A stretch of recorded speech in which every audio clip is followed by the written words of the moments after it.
वो बोला था कि आपको 3000 ही दिया जाएगा, 1000 सवार, लेकिन उसने 500 अधिक 1500 दिए। किसको दिए? उदाराम दक्षिणी। उदाराम कौन था? ये ब्राह्मण था। देख लीजिए, उदाराम दक्षिणी ये जो है पहले किसके पास रहता था? तो ये था ब्राह्मण अंबर के पास बड़ी इज्जत से रहता था। अंबर जो मुस्लिम था, निजाम था, उसके पास उसके दरबारी बन के रहता था, और इसने फिर उसके साथ गद्दारी, अंबर से गद्दारी, एक मुसलमान को गद्दारी करके, और शाहनवाज खां जो कि शाहजहां जहांगीर जो है उसका सिपह सलार था, जब देखा कि अब वो जीत जाएगा तो उसके तरफ चला गया, फिर वो उसके तरफ से शाहजहां के लिए काम करने लगा। अब बताइए, गद्दारी के इतने बड़े ब्राह्मणों के सबूत अवेलेबल हैं, और बदनाम किसको किया गया? एक फर्जी किताब लिख के, जो कि जहांगीर के समय की लिखी है। जहांगीर था उसी के समय की लिखी किताब है, लेकिन पृथ्वीराज रासो जो है वो जयचंद और पृथ्वीराज चौहान के बहुत बाद में लिखी गई। वो लोग कहाँ 11वीं-12वीं सदी के थे, और ये किताब लिखी गई 17वीं-18वीं सदी के बाद।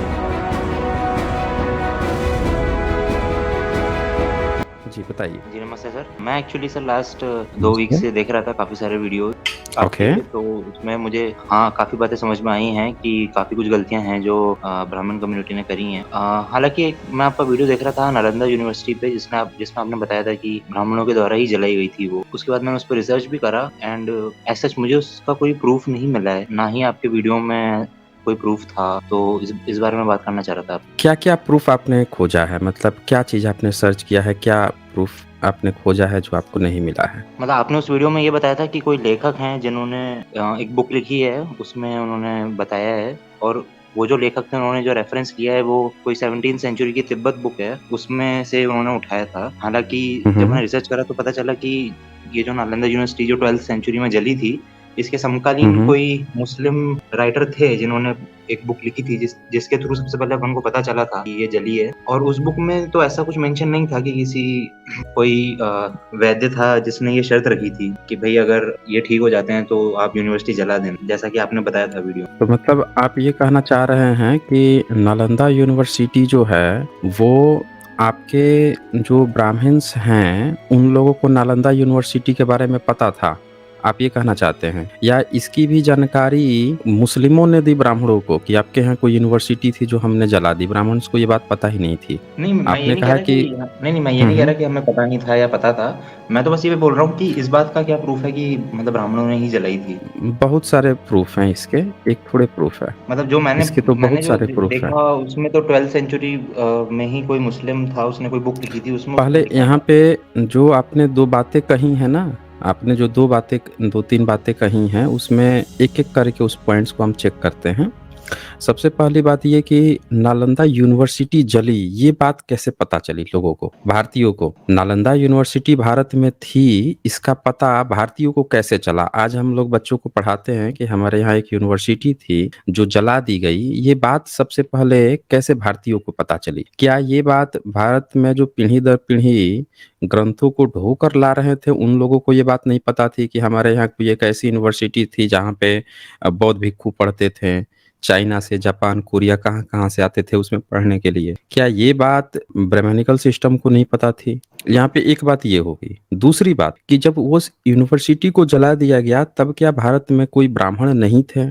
अगर ब्राह्मण होंगे तो उनके भी नज़र में ये बात आई होगी, घटना आई होगी कि हाँ यार, यहाँ पे कोई एक यूनिवर्सिटी थी बौद्धों की जिसको जला दिया मुस्लिमों ने। तो जब ऐसी कोई घटना होती है तो उसको इतिहास में रिकॉर्ड किया जाता है, दर्ज किया जाता है। जैसे रामायण महाभारत को जिसका कोई ऐतिहासिक प्रूफ नहीं है, उसको ब्राह्मणिकल सिस्टम ने लिख कर दर्ज किया हुआ है और बोलते हैं कि हमारा इतिहास इतिहास है। पर 12वीं-13वीं सदी में एक यूनिवर्सिटी जलाई गई, इसकी बात आपने जो कहा कि एक समकालीन उसके मुस्लिम थे वो बता रहे हैं। मतलब जो व्यक्ति जलाया है वो खुद कह रहा है कि हाँ, हमने जलाया है। पर आप इस बात की कोई पुष्टि नहीं कर पा रहे हैं कि जिनकी यूनिवर्सिटी थी, वहाँ के लोगों ने उसके बारे में क्या कहा है? क्या उन्होंने कहीं पे भी ये बात मेंशन की है कि हमारे यहाँ नालंदा नाम की कोई यूनिवर्सिटी थी जिसको मुस्लिम ने जलाया? मुस्लिम तो कह रहा है कि हाँ, उसने जलाया, उसने लिखा। लेकिन क्या ब्राह्मणिकल सिस्टम को ये बात पता थी? मैं आपसे ये जानना चाहता हूँ। इस पे आपने कुछ रिसर्च किया है, अक्षय सारस्वत? हाँ जी सर, नहीं ऐसा कहीं लिखा नहीं है इसके बारे में, एंड मैंने रिसर्च करा था कि वो एक्सकवेशन हुआ था, शायद उसके बाद ही पता चला था कि ऐसी कोई यूनिवर्सिटी भी थी ये इंडिया में। एक्सकवेशन कर्निंघम महोदय ने की थी। जी, जी, जी। ये एक्सकवेशन जो है कर्निंघम महोदय ने की, और किसी भी ब्राह्मणिकल सिस्टम ने ये नहीं बताया कि उनके यहाँ किसी भी तरह की कोई ऐसी यूनिवर्सिटी थी। तो क्या इसका ये मतलब माना जाए कि वो बौद्ध की यूनिवर्सिटी थी, बुद्धिस्ट लोगों के स्क्रिप्चर से ये बात, अच्छा एक्सकवेशन भी कैसे हुआ था, तो बुद्धिस्ट स्क्रिप्चर के आधार पर, यानी बुद्धिस्ट लोग ये दावा कर रहे थे कि उनके यहाँ कोई यूनिवर्सिटी थी, पर ब्रह्मनिकल सिस्टम कोई ऐसा दावा नहीं कर रहा था कि उसके नज़र में ऐसी कोई यूनिवर्सिटी। और वही नहीं, उसने विक्रमशिला के बारे में नहीं लिखा, इतनी बड़ी यूनिवर्सिटी, तक्षशिला के बारे में उसने नहीं लिखा, इतनी बड़ी यूनिवर्सिटी। तो इतनी बड़ी बड़ी यूनिवर्सिटीज के बारे में उसने कहीं भी कुछ मेंशन नहीं किया। लेकिन जब ये बात आई एक्सकवेशन से कि ऐसी कोई यूनिवर्सिटी जला दी गई, तब ब्राह्मण्स जो है पूरा ब्लेम जो है मुस्लिम पे दे रहा है, पर उसने खुद ये बात नहीं लिखी। तो ये तो एक बात हो गई। अब दूसरी बात आते हैं तथ्यों पे। तथ्य क्या कहते हैं, किसने जलाया और किसने क्या किया। जब आप किसी भी चीज पर चुप्पी साध लेते हैं तो उससे ये पता चलता है कि, ये मैंने कुछ आपको यहाँ रेफरेंस शेयर किया है, जब भी कोई ऐसा व्यक्ति जो इतिहास के बहुत बड़े बड़े दावे करता हो और जब वो चुप्पी साध लेता है इन मुद्दों पर, तब ऐसे पता चलता है कि कहीं कुछ जो है गड़बड़ है, कहीं ना कहीं क्या वो शामिल थे इन चीजों में जिस पर उन्होंने चुप्पी साध ली। जिसने जलाया उनके यहाँ के तो लोग बोल रहे हैं, पर ब्राह्मण बिल्कुल खामोश है, जबकि ब्राह्मण जो है भारत के कोने कोने में फैले हुए थे। और आज तो कुछ ब्राह्मण ये भी दावा कर रहे हैं कि नालंदा में भी वो पढ़ाते थे। ब्राह्मणों का ये दावा है आजकल कि हम तो नालंदा में भी थे, नालंदा हमारी यूनिवर्सिटी थी, पर नालंदा जला दी गई आंखों के सामने, ब्राह्मणों ने एक शब्द मुंह नहीं खोला। तो ये एक तो कॉन्स्पिरेसी हो गई कि क्या ब्राह्मण उस जलाने में शामिल थे, इसीलिए नहीं मुंह खोले, चुपचाप चलने दिया। दूसरी बात आ गई कि अब जलाया किसने, उसके बारे में किसने क्या कहा। यहाँ पे मैंने आपको ये दिया है, आपको अभी इस पर बहुत बड़ी डिबेट्स हुई थी, जिसमें दिल्ली यूनिवर्सिटी के प्रोफेसर हैं DN झा, वो थे, और कुछ कांग्रेस के लीडर भी थे। इन लोगों के बीच में काफी चर्चाएं, डिबेट्स हुई हैं, किताबें लिखी गई हैं, कई कई काउंटर किताबें लिखी गई हैं, और जो आप क्लेम कर रहे हैं वही क्लेम सेम किया गया कि नहीं ब्राह्मणों ने नहीं जलाया है। तो उस पर जो है DN झा ने जो अपने मेंशन किया है, इसको आप पढ़ सकते हैं, स्क्रीन पे मैंने शेयर किया हुआ है। आपको दिख रहा है ये स्क्रीन पे? बिल्कुल बिल्कुल दिख रहा है, बट मेरा बस एक पॉइंट यही था कि जब मैं तो रिसर्च कर इसमें रहा था, आप पढ़ सकते हैं ये क्या लिखा हुआ है। ये यहाँ से I cited the tradition recorded in the 18th century, ये पॉइंट आपको दिख रहा है इन दी कहाँ पे? कॉन्टेक्स्ट, ये हाँ, दिख पॉइंट रहा है, आपको दिख रहा है? दिख रहा है। हाँ, ये पढ़ सकते हैं क्या कह रहा है ये। In this context, I cited the tradition recorded in the 18th century Tibetan text hmm Paksam by Sumpa Khan Oyesepal for mentioned by BNS Yadava and his society and culture in northern India in the 12th century. With due acknowledgement, though in his pettiness, Shori is quick to discover plagiarism on my part. I was added that Hindu fanatics are not my words but Yadava, which is why they are in quotes। तो ये point यहाँ पे लिखते हैं, अब आगे सुनिए। ये it was in fact focused on the antagonism between the Brahmins and Buddhists। ये जो डिबेट्स चल रही थी, इसका अब यहाँ पे कुछ फैक्ट्स की बातें आई हैं, जैसे यहाँ से आप देखें कहाँ भागे जा रहा है, मतलब इसमें जो एक रिसर्च कर रहा था, तो आप सुन लीजिए, ये भी बात सुन लीजिए। हाँ, रिसर्च आप कर रहे थे तो कहाँ कहाँ से आप रिसर्च किए थे, यहाँ पे कई सारे सबूत दिए गए हैं। जैसे जब नालंदा को जलाया गया तो ये देखा गया कि नालंदा से लोग माइग्रेट करके, और जो नजदीकी देश था तिब्बत, उधर की तरफ लोग माइग्रेट कर गए थे। तो तिब्बतियन जो एक स्क्रिप्चर्स हैं, जैसे तारानाथ जो 15th सेंचुरी के हैं, वो बाकायदे मेंशन करते हैं कि 2 जो तीर्थंकर हैं उन्होंने जला दिया था। और इसी तरह से अभी जो आपने एक 18th सेंचुरी के तिब्बतियन के स्क्रिप्चर देखा, जिसमें भी इस बात को कहा गया है कि यहाँ पे ब्रह्मनिकल सिस्टम का हाथ था, इन लोगों ने जलवाया है, मिलकर जलवाया है। यहाँ पे भी ये देख लीजिए, ये मैंने सेकेंड यहाँ पे आपको देखा है, the Buddhist use to designate the Hindus by term तीर्थिका। ये तीर्थिका यहाँ पे लिखा हुआ है, आप यहाँ पे देख सकते हैं, ये देख सकते हैं तीर्थिका। और यहाँ पे इसको जब आप पढ़ेंगे तो ये दिखाया जाएगा कि ये जो दोनों जो हैं तीर्थिका, ये एंग्री हो गए थे, वेगिंग करने के लिए गए थे वहाँ पे नालंदा में, और जब उनको ऐसा फील हुआ कि उनको नहीं दिया जा रहा है, तो इन दोनों ने मिलकर और जलाया था, burn down the entire huge scattered complex, look at another passage. तो ये पूरा का पूरा जब आप पढ़ेंगे तिब्बतियन स्क्रिप्चर, तो खुल के कहते हैं कि ब्रह्मनिज्म जो है उन्होंने इसको जलाया है, किसी दूसरे का बाहरी हाथ नहीं है। हालांकि मुस्लिम जो है इसका क्रेडिट ले रहा है उसी समय कि हमने खत्म किया है, सबको अपना अपना क्रेडिट लेना होता है। लेकिन ब्राह्मण्स जो हैं वो बिल्कुल चुप हैं, उनको जैसे पता ही नहीं है कि यहाँ पे क्या चला था। यहाँ पे 2 बातें आ रही हैं। काउंटर जो देते हैं लोग, वो यही था कि भाई जो उसके समकालीन जो लेखक था उसने क्यों नहीं मेंशन करी है फिर ये चीज, ये टेक्स्ट तो बाद में लिखे गए। तो ये टेक्स्ट देखें, बाद की बात नहीं है यहाँ पे। बात ये है कि जिस मुस्लिम लेखक की आप बात कर रहे हैं वो समकालीन भारत में थोड़े प्रेजेंट था वो तो मोहम्मद का लिख रहा था 6ठी सेंचुरी, उसका किताब पढ़िए ना, वो तो बता रहा है कि जिस किताब है वो 6ठी सेंचुरी से लेके 12वीं-13वीं सदी तक के बीच की बातें लिखी गई हैं। तो वो जो किताब है, जिस किताब का आप हवाला दे रहे हैं, वो व्यक्ति अपने आँखों से थोड़े देखा था। वो भी एक गाँव में गया था जहाँ पे उसको 2 सैनिक मिले थे और उन 2 सैनिकों ने बताया था, और ये घटना होने के 10-12 साल बाद की बात। जब वो उसमें लिखा भी है कि जब वो वहाँ पे गया तो जो 2 सैनिक थे उन्होंने बताया कि हम लोग गए थे जब भारत में लड़ाइयाँ हुई थीं, जब जलाया गया था तो हम गए थे। तो उन दोनों ने अपने आँखों देखा हाल कुछ बातें बताई, उसको उसने रिकॉर्ड करके उसमें लिखा है। उसके आँखों देखा हाल नहीं है। पर तिब्बतियन जो स्क्रिप्चर्स हैं वो इस बात की पुष्टि करते हैं कि हमारे जो पुरखे थे वो भारत से जब नालंदा जलाया गया, जब वहाँ पे इस तरह के खून खच्चर मचाए गए तो माइग्रेट करके यहाँ पे आए और उनकी बातों को लिखते हैं। 15th सेंचुरी में तारानाथ लिखते हैं, फिर 17th-18th सेंचुरी में सांगपो, ये जो किताब दिखाई मैंने, उन्होंने लिखा है। चूंकि खुद बुद्धिस्ट लोग हैं वो, चूंकि वो बुद्धिस्ट हैं, उनकी चीजों को जलाया गया है तो उनकी बातें ज्यादा प्रमाणिक है।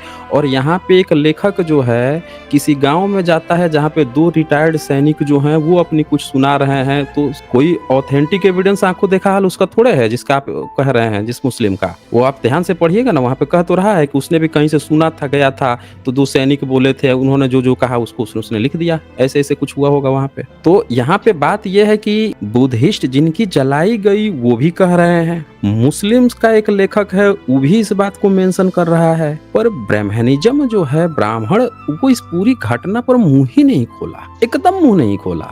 और वहीं नालंदा में जब खुदाई हुई तो वहां पे एक तेलिया बाबा बना के पूजा कर रहा था, आपको पता है ना? जी मैं पढ़ रहा था, पता चला। मतलब तेलिया बाबा जो है उसकी पूजा कर रहा था वहां पे, उस जगह को कब्जा करके बैठा हुआ था।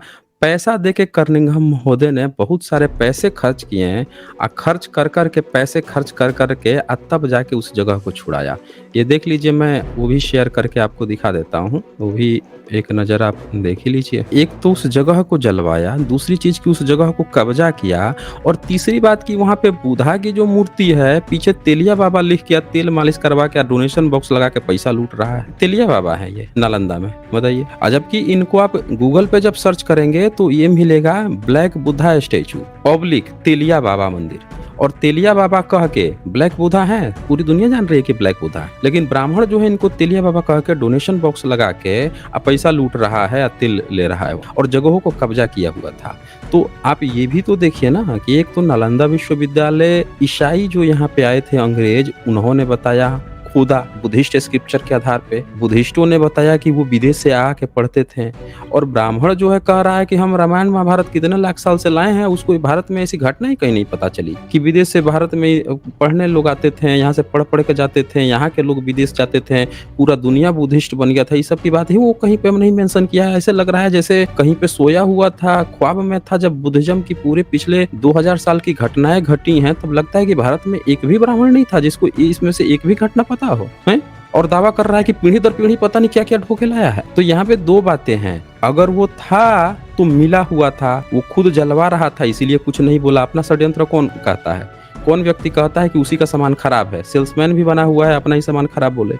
या तो वो था तो उस षड्यंत्र में शामिल था, और नहीं तो वो उसके बाद आया है। 2 चीजें यहाँ से साबित होती हैं। जी थैंक यू सर। एक मेरा लास्ट क्वेश्चन और था कि एक वीडियो में आपने मेंशन किया था कि अलबरूनी ने जब 11th सेंचुरी में आया था तो उसने एक बात मेंशन करी थी कि यहाँ के जो ब्राह्मण हैं ये लोग लिखते नहीं है वेद को, इनको ये इनका ऐसा मानना है कि भाई बोले लिखेंगे तो उसका मंत्र खराब हो जाएगा। तो मतलब इस बात से एक चीज मान सकते हैं कि उस टाइम पे थे वेद बट लिखते नहीं थे। अब कितने पुराने थे इसका कैसे पता चलेगा? मतलब देखें, जब अलबरूनी आया था तो यहाँ पे गपोड़ी तब तक आ चुके थे, ठीक है। यहाँ पे गपोड़ी जो है गप छानना शुरू कर चुके थे। तो जो उन्होंने उससे कहा ना कि उनके पास कुछ ऐसा चीज है जिसको वो लिखते नहीं है, तो उसके पीछे उन्होंने एक कारण भी सुनाया था कि अगर ये मंत्र उनकी घर की औरतें सुन लेंगी ना, उनकी गायें भी अगर सुन लेंगी ना, उनका गर्भपात हो जाएगा, बच्चे नहीं पैदा कर पाएँगे, गर्भपात हो जाएगा। तो वो क्या करते हैं कि घर में भी नहीं पढ़ते थे वेद मंत्र, वो खेतों में चले जाते थे पढ़ने के लिए। जैसे लोग जो हैं सुबह में टट्टी करने, जब वॉशरूम नहीं होता था घर में, तो लोटा लेके खेतों में चले जाते थे। तो वैसे ही उन्होंने उनको कहानी सुनाई थी कि हम लोग ना वेद जो है खेतों में जाके पढ़ते हैं। अब ज़रा सोचिए कि ब्राह्मण तो कह रहा है कि वेद तो हम हवन कराते हैं तो पढ़ते हैं, तो क्या जब ये बात वो बोल रहा था कि स्त्रियाँ भी नहीं सुन सकती हैं, गायें भी नहीं सुन सकती हैं और शूद्र को भी अधिकार नहीं था और वैश्य को भी अधिकार नहीं था, ये भी लिखा है ना कि वैश्य और जी। शूद्र को दोनों को पकड़ के ले जाते थे और उसका जीभ कटवा देते थे। तो सवाल ये है कि फिर उनका वेद मंत्र सुनता कौन था? देश की 50% महिला हट गई ऐसे ही, नहीं सुन सकती। अब बाकी के 50% जो मर्द बचे हैं, उसमें से शूद्र और वैश्य सुन ही नहीं सकते हैं, तो फिर से जनसंख्या काट लीजिए 90%, फिर यानी कि 5% जनसंख्या जो है क्षत्रिय और वैश्य, स्त्रियां भी उनकी हटा दीजिए, 5% जो जनसंख्या उससे भी कम, अगर उनके लिए ही वेद था सिर्फ सुनने का, और क्षत्रिय वेद सुन के क्या करेगा? उसको तो संस्कृत आती नहीं थी, क्योंकि भारत की तो लोकल भाषा ही संस्कृत नहीं थी। वो आके आज भी किसी के आंगन में कथा कह के चला जाए ब्राह्मण, तो वहाँ के लोग संस्कृत तो समझते नहीं हैं, और संस्कृत किसी की भाषा ही नहीं है। तो अगर किसी क्षत्रिय के जाके कुछ भुड़भुड़ा के भी अगर वो चले जाए, तो क्षत्रियों को भी नहीं आती थी वो भाषा।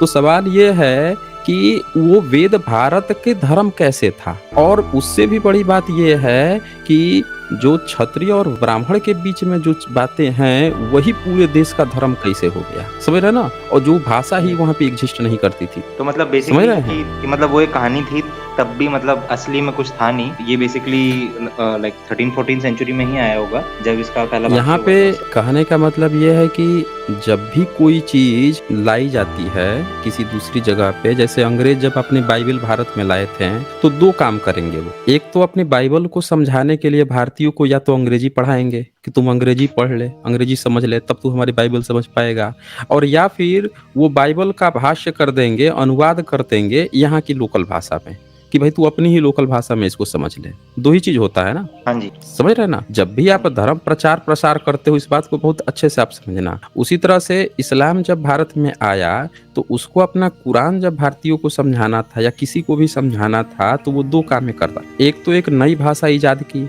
उर्दू, जो कि लिखने में अरबी की तरह थी लेकिन बोलने में यहाँ के हिंदी से मैच करती है, पाली और हिंदी से मैच करती है।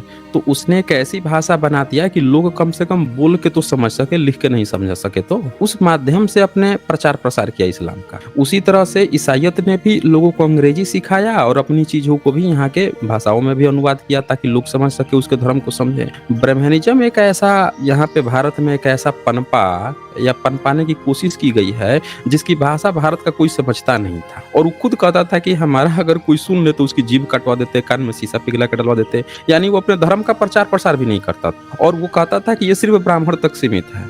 और फिर आज कह रहा है कि पूरा भारत में हमारा धर्म चलता था, हमारा ब्राह्मण संप्रदाय। अब बता दीजिए कि जो धर्म जो भारत के लोग जानते ही नहीं थे, मूल जनता ही यहाँ की नहीं जानती थी, जिसकी भाषा संस्कृति ही नहीं थी, जिसको अपनी किताब में लिख रहा है कि हम पढ़ने भी नहीं देते थे इनको, वो भारत में पुराना धर्म कैसे हो सकता और भारतीयों का कैसे धर्म हो सकता है?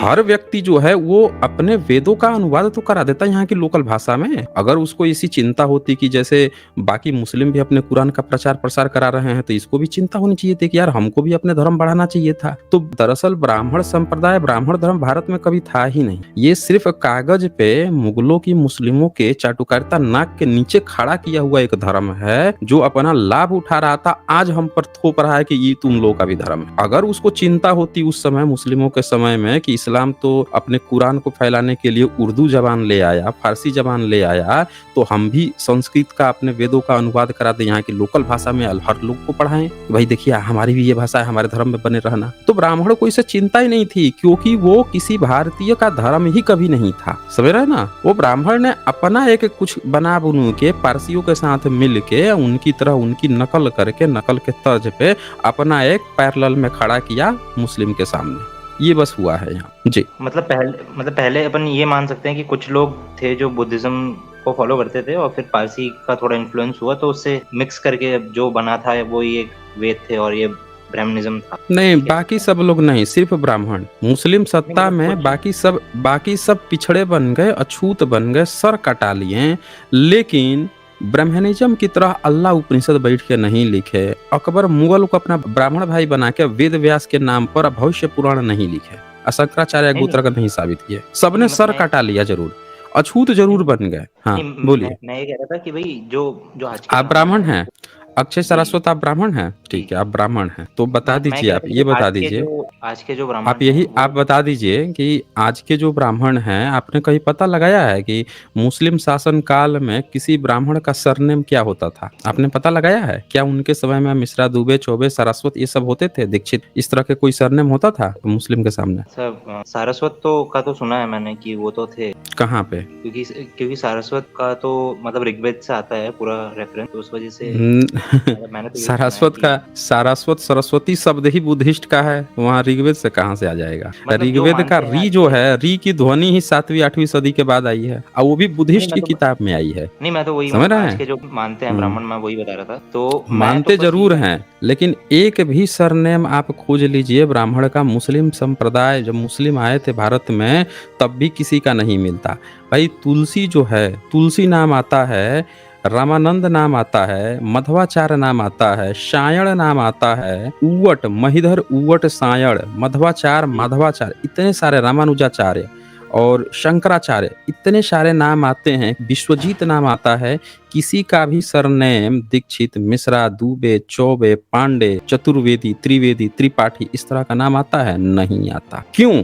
ये सारे सरनेम आते हैं अंग्रेजों के सामने। मुस्लिम शासन काल में भी ये सरनेम नहीं थे। आप सोच लीजिए, ब्राह्मणिज्म जो है उस समय भी अपने उस रूप में नहीं था जो अंग्रेजों के समय में खड़ा हुआ है सरनेम के साथ, कि हम ये हैं, हम 5 वेदों के खिलाड़ी हैं तो हम 3 वेदों के खिलाड़ी, सब अंग्रेजों के समय में खेला गया ब्राह्मणिकल खेल है।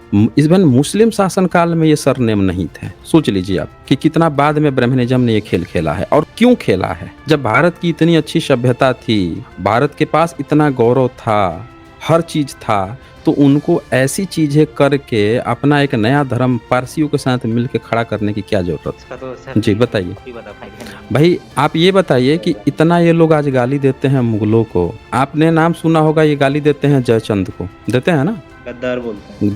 जयचंद को गद्दार। भाई जयचंद कौन था जिसको ये गद्दार बोलते हैं, बता दीजिए। जो पढ़ा है उसमें तो यही था कि उसने पृथ्वीराज चौहान से गद्दारी करी थी, इसलिए बोलते हैं। इन्होंने ये बता दिया कि पृथ्वीराज चौहान से उसने गद्दारी की थी। अच्छा, पृथ्वीराज की मौत कैसे हुई थी या जयचंद की मौत कैसे हुई थी? अब पृथ्वीराज रासो के हिसाब से तो 21 बार हराया था गौरी को उसने, बट मैंने पढ़ा था तब उसमें यही था कि दूसरा जो टेरन का हुआ था युद्ध, उसमें बैटलफील्ड पे मर गया था। इसमें यही सच लग रहा है हमको, रासो वाला ऑथेंटिक नहीं लगता है, क्योंकि उसमें काफी बातें ऐसी है जो मतलब हम नहीं कर सकते विश्वास। रासो जो किताब है वो तो बहुत बाद में आया है ना, बहुत बाद में लिखा गया है। रासो किताब लिखा गया है, नहीं नहीं नहीं, रासो किताब लिखा गया है 18वीं सदी के बाद। जो किताब इतिहासकार हैं गौरी चंद ओझा, उन्हीं को सौंपा गया था इस पर रिसर्च के लिए। तो उन्होंने अपनी पूरी रिसर्च करके और ये बात मेंशन की कि पृथ्वीराज रासो जो किताब है वो फर्जी किताब है, और ये फर्जी किताब 17वीं सदी के बाद ही लिखी गई है। इन्होंने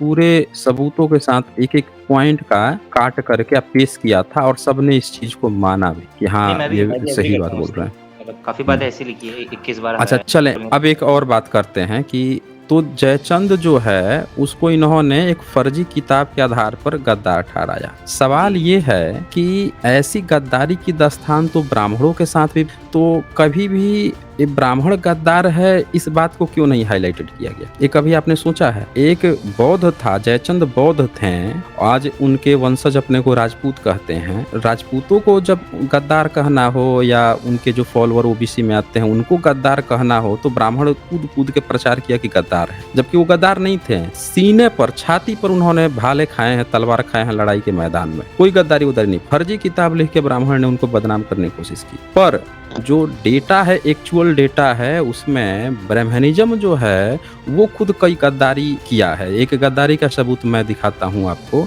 और वो नाम तक हाईलाइटेड ये लोग नहीं करते हैं कि ब्राह्मण गद्दार था। ये देखिए, जहांगीर नामा किताब है, इसको आप देख लीजिए। जहांगीर नामा में खुद लिखता है उदाराम दक्षिणी। ये उदाराम दक्षिणी के बारे में जहांगीर ने खुद ये किताब लिखी है। ये सबसे ऑथेंटिक भी किताब है, इसको कोई फर्जी नहीं कहता है कि किसी ने चाटुकारिता में लिखी हो, बाकायदे सबूत के साथ लिखा है इसने। आप पढ़ सकते हैं क्या लिखा है उदाराम दक्षिणी का?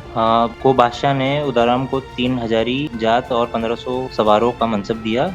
यह ब्राह्मण अंबर के पास बड़ी इज्जत के साथ रहता था। जब शहनवाज खां ने अंबर पर चढ़ाई की तो आदम खां, हबशी, जादू राय, बाबू राय कायत और उदाराम आदि निजामुल के कई सरदार अंबर को छोड़कर शहनवाज खां के पास चले गए। अंबर की हार होने पर ये लोग आदिल खां के कहने और अंबर के धोखे में आकर बादशाही नौकरी छोड़ बैठे। अंबर ने आदम खां को तो कुरान की कसम खाकर बुलाया और छल से पकड़कर मार डाला। बाबू राय और उदाराम निकलकर आदिल खां की सीमा में आए पर उसने आने न दिया। बाबू राय कायस्थ तो उन्हीं दिनों में अपने एक मित्र के धोखे से मारा गया। उदाराम पर अंबर ने सेना भेजी जिसको वो हराकर बादशाही सीमा में आ गया और वचन लेकर अपने बाल बच्चों भाई बंधु को भी ले आया। शाहजहां उसको 3 हजारी जात और 1000 सवार के मनसब दिलाने की प्रतिज्ञा पर अपने साथ ले आया। तो यहाँ आप देख लीजिए कि शाहजहां उसको 3 हजारी जात और 1000 सवार के मनसब दिलाने की प्रतिज्ञा कर अपने साथ ले आया। बादशाह ने 500 सवार अधिक दिए। वो बोला था कि आपको 3 हजारी दिया जाएगा, 1000 सवार, लेकिन उसने 500 अधिक 1500 दिए। किसको दिए? उदाराम दक्षिणी। उदाराम कौन था? ये ब्राह्मण था।